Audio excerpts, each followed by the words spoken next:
Welcome to the first episode of Royal Psychology, Read and Decode with me, where we don't just read royal and celebrity biographies, we dissect them, word by word, behavior by behavior. And today, we're diving into The Palace Papers by Tina Brown. If you haven't read it yet, don't worry, that's what I'm here for. I'll be reading and breaking it down so you can follow along and still walk away knowing what matters. If you would like to read along, feel free to go chapter by chapter with me. This can be your companion to the book, whether you're reading it for the first time or rereading with a sharper lens. This series is about more than just palace gossip. It's about what these books tell us about power, trauma, image, and psychology under royal pressure. Let's talk about Tina Brown for a moment. She's not just a biographer, she's media royalty, editor of Vanity Fair, The New Yorker, and Tatler. She has been both inside and outside the palace walls, and her tone is razor sharp. This book is not reverent, it's not sycophantic, it's smart, gossipy, psychological, and cutting. If Spare was the raw therapy session, The Palace Papers is the group chat after therapy. The book opens with a prologue and a first chapter titled Never Again, and it's already setting the tone for what's driving the royals, the trauma of Diana. The title Never Again refers to the internal vow the firm made after Diana's death. Never again will someone outshine the crown. Brown calls it a collective nervous breakdown and says the monarchy became obsessed with preventing another Diana. And here's a quote that caught me. The court determined to avoid another Diana-scale derailment of the monarchy. Think about that. Not avoid another tragedy. Not protect another vulnerable woman. Just avoid another derailment. This isn't about people. It's about brand management. One anecdote. When Diana passed away, the Queen didn't return to London immediately. That absence was so jarring to the public that it almost cracked the institution's image. Public grief was overwhelming. Headlines read, "Where is our Queen?" And only then did she appear to address the nation.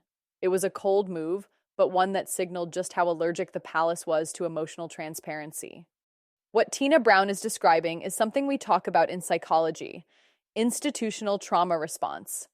After Diana, the royal family overcorrected. They became hypervigilant, paranoid about charisma, scared of press sympathy. Everything Meghan went through, it wasn't new. It was a rerun of Diana's fallout, just with newer tools and an American accent. For example, when Harry started dating Meghan, courtiers immediately began comparing her media power to Diana's. Brown writes that William's staff nicknamed her the showstopper, a compliment laced with fear. They didn't want another royal wife pulling attention away from the heir. Chapter 1 also sets up Charles and Camilla's long game rebranding. Post-Diana, Charles went into what Brown calls reputational rehab. Camilla, the once hated mistress, was slowly humanized. Not through interviews, but through absence, through staying silent, strategic invisibility. There's this fascinating note. Brown says the Queen refused to speak Camilla's name in public for years. That's how deep the disapproval ran. Yet behind the scenes, Charles was quietly integrating her into royal life, starting with low-stakes events, then gradually stepping forward. It was classic image rehabilitation by subtraction, and it worked. If I had to sum up Chapter 1 with one psychological frame, it's legacy-based control. Everything in this chapter is about the crown trying to regain control after an emotional uprising. The monarchy doesn't evolve by innovation. It evolves through damage control. That's why they fear transparency, because transparency is unpredictable, and unpredictability is what killed Diana. Brown draws a chilling comparison. The monarchy behaves like a risk-averse corporation, not a family. What matters is stability, not sentiment.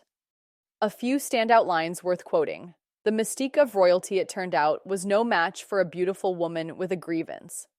After Diana, even winning the press war was a liability.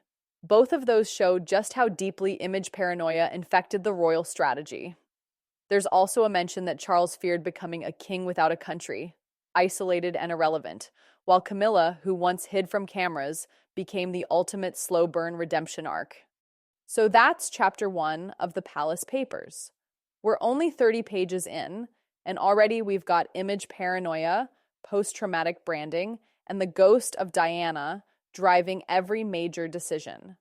In the next episode, we're diving into Chapter 2, Sex and Sensibility, where Camilla starts her slow, calculated climb from national joke to queen consort. If you enjoyed this breakdown, like and subscribe. And if you're reading along or have already read this chapter, I'd love to hear from you in the comments. Was there a detail I missed? Something you interpreted differently? A quote that hit you harder than it hit me? Let's compare notes.